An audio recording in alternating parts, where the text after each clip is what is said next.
ఆయన చెప్పినా దాన్ని కూడా ఏమంటున్నారు, ఆ క్యాడర్లో ధైర్యం నింపడం కోసం ఇదంతా సౌత్లో వస్తాయని నార్త్లో రావట్లేదు కదా అని చెప్పి ఆఖరికి అమిత్ షా గారిని కూడా అన్నారు. ఏమంటారు మరి? మేడం ఆయన కొడుకు ఎక్కడున్నాడో ఒక్కసారి అడ్రస్ కనుక్కోండి. హి వాజ్ నాట్ దే.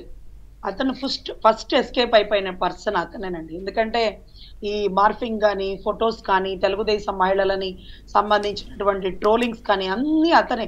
అందరూ ఎస్కేప్ అయిపోయారు. ఇక ఆఖరి అస్త్రంగా అతను ఒక జర్నలిస్ట్ కాబట్టి, ఈ పోస్ట్ పోయిన జర్నలిస్ట్ పోస్టులో నిలబడొచ్చు కాబట్టి ఇంకా కూడా ఇక్కడే ఉండి ఇలాంటి తప్పుడు సమాచారాన్ని డైవర్ట్ చేస్తున్నాడు. కానీ మీరు ఒకటి గుర్తుపెట్టుకోండి, రియల్ ఎస్టేట్ తీసేయండి, ఇంకొకటి తీసేయండి. ఇందాక మీరు చెప్పారు ఓట్ బ్యాంకింగ్ గంప గుర్తు కానీ, అలా ఎందుకు వేశారో, ఎన్ని సూట్ కేసులు మారినాయో, ఎంత భరోసా ఇచ్చాడో, ఎంత భయపెట్టాడో, ఎంత డబ్బులకి ప్రలోభలు పెట్టాడో, ఎంతమందిని కిడ్నాప్ చేశాడు అనేది ఆ 151 మంది ఈ రోజు వలసగా ఒక 25-30 మంది స్వయంగా టీడీపీ క్యాడర్ ని అడిగారు సార్ అని మొన్న ఒక రోజు ఒక డిబేట్ లో చెప్తుంటే, లేదు సార్ వాడు అన్ని చోట్ల ఓడిపోతారన్నారు.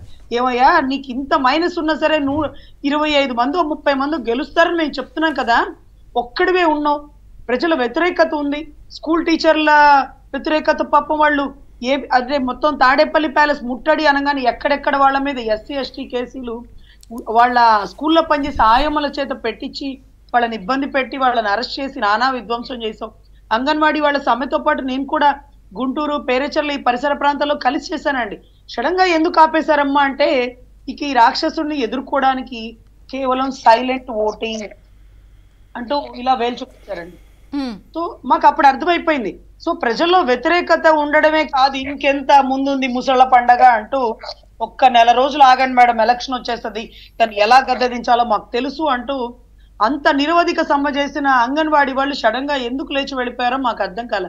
తర్వాత ప్రత్యేకించి అందరిని అడుగుతూ చెప్తున్నారు, సరే వీళ్ళిద్దరు వ్యతిరేకత ఉంది, మన పైల్వాన్లు, మన గేట్ దగ్గర వాచ్మెన్లు అన్నటువంటి పోలీసు వారండి నిజంగా హ్యాట్స్ ఆఫ్ చెప్పాలి. 30% మాత్రమే ఈ రోజు ఆయన దగ్గర పేమెంట్ తీసుకున్న వాళ్ళు బయటికి వెళ్ళలేక, లోపల ఉండలేక ముసలి నక్క ఏడుపులు ఏడుస్తున్నారు.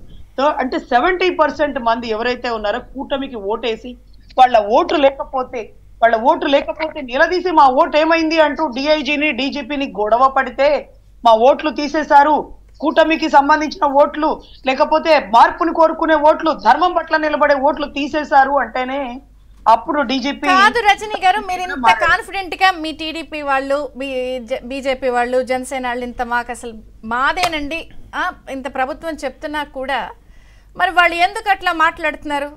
దాంతోనే చాలా మందికి డౌట్లు క్రియేట్ అవుతున్నాయి కదా. సజ్జల్ గారు వచ్చి జరిగిన ఇష్యూస్కి ఒక భాష్యం చెప్తారు, ఇంకొకళ్ళు ఎక్కడికో వెళ్ళి ఏడుస్తూ ఉంటారు, లేదా బుకింగ్స్ అని సోషల్ మీడియాలో అంటున్నారు. ఏంటి అసలు దీని వెనకాల ఏంటి? ఏదైనా ఉండాలి కదా, ఏదో బేస్ ఉండాలిగా మేడం. సుమతి, కాలమతి, మందమతి లాగా చాలా మంది ముందే వెళ్ళిపోయారు. మందమతుల్లాగా ఉన్న వాళ్ళు ఈ రోజు మేము లాస్ అయిపోయాం, మేము 100 కోట్లు ఖర్చు పెట్టాం, మేము 50 కోట్లు పరిస్థితి అంటే 4వ తారీఖు వరకు నచ్చ చెప్తున్నారండి. కనీసం ఎలక్షన్ అప్పుడు చేసిన గొడవలు మీరు చూడండి, రేపు కౌంటింగ్ అప్పుడు నిశ్శబ్దంగా జరిగిపోతుంది. అది అసలు ఇక గొడవ చేస్తే ఇక మారేది వచ్చేది కూటమి ప్రభుత్వం. గొడవ చేసిన వాళ్ళందరూ ఇక జీవితాంతం కారాగారంలో ఉండడమే కాకుండా వాళ్ళ పెండింగ్ కేసులు కూడా తిరగదొడతారు. సో మాచర్లలో అన్ని గొడవలు అయిపోయినాయి. రేపటి రోజు కాలేజీలో కౌంటింగ్ ఉంది, మేము రాలేం, మా కార్లు పగిలిపోతాయి అంటూ కొంతమంది వైసీపీ ట్రోలింగ్ లో ఉన్న వాళ్ళు చెప్తుంటే, నేను ధైర్యంగా మీరు కొత్త కారు వేసుకెళ్ళండి సార్, ఒక్క రాయి పడితే ఒట్టు అసలు గలాటాలే జరగవు సార్. ఎందుకంటే కేంద్ర బలగాలు వస్తున్నారు, వాళ్ళకి నువ్వా నేనా అని తెలియదు, ఎత్తి అవతలేస్తారు. ఈ రోజు పద్మావతి మహిళా విశ్వవిద్యాలయంలోనే నేను లా చదివానండి. యూనివర్సిటీ ప్రెమిసెస్ లో ఉట్టప్పుడు కూడా మందు సీసాలు మగవాళ్ళు విచ్చలవిడిగా నాట్ అలౌడ్. అట్లాంటిది ఈ రోజు స్ట్రాంగ్ రూమ్ అక్కడ ఉంటే ఏ మాదిరిగా లోపలికి వెళ్ళిపోయినాయి అండి.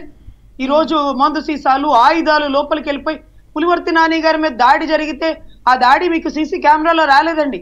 అదేదో మనిషి కెమెరా పెట్టుకునే దౌర్భాగ్యం లాగా వాళ్ళు పాపం వాళ్ళ వెహికల్ కి పెట్టుకున్న కెమెరాలో పడ్డారండి.